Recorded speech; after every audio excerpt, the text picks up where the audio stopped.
Jaram, hino ɗo tarika fiima antu heɗito moƴƴa. Fiino danu iila firiri koyɗol ngol. Fii gundo koyɗol ngol immorde ka Allah. Lando wiyeteeɗo Nabukadana Saaru waawano ombugol fesi yiitere. Himo yaara nano e ñaamu, himo huli.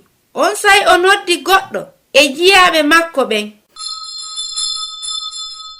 Kono yo lanɗo yo balɗe monɗe juutu ko honɗum mi wawi waɗangol on.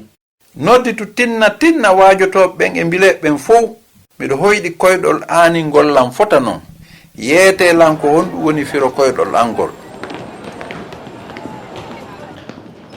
Kono yo lanɗo yo balɗe monɗen juutu haa pooma yewtu jeyaɓe maɓen min sifantoma ko koyɗol ngol firi kon. Owe hiɗon haani sifanade lan koyɗol ngol onon tigi ko ɗum mi yamiri on si on sifani kelan koyɗol ngol mi waɗanay on mbar jaari si wona ɗum haray ko on wareteɓe. Yo lanɗo on sifano jeyaɓe makko ɓen ko o hoyɗi kon ɗum mi wawi jonnude firo ngon. Ko lamitorgal aalingal non miɗo andi ko fiino neeɓira wonɗon e mum.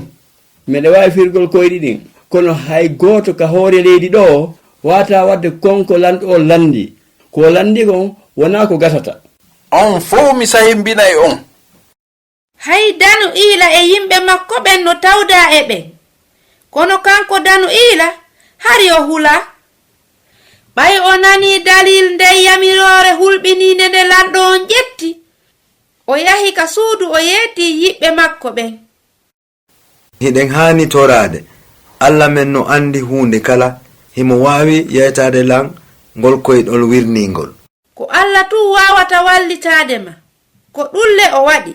E nder jemma o Allah feññinani danu iila koyɗol ngol.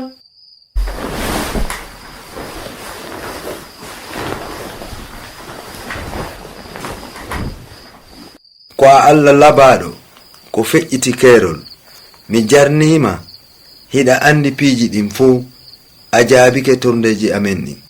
Danu iila wi himo faala addede ka lanɗon. Haray ɗa wawi sifanade lan koyɗol angol. Hay goto wawata ɗum ya an lanɗon kono Allah jom gurdan ɗan no wawi feññingol gundoji ɗin fuu o holli on ka koyɗol mon ko aroyta waɗude kon.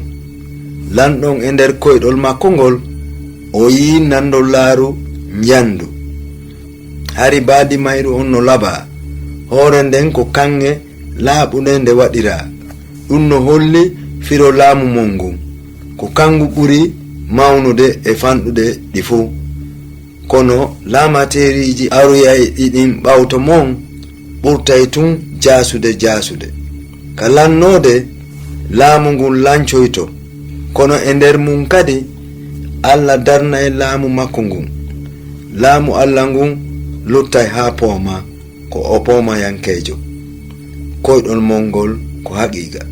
Ko Allah ma on woni lanɗo lamɓe ɓen.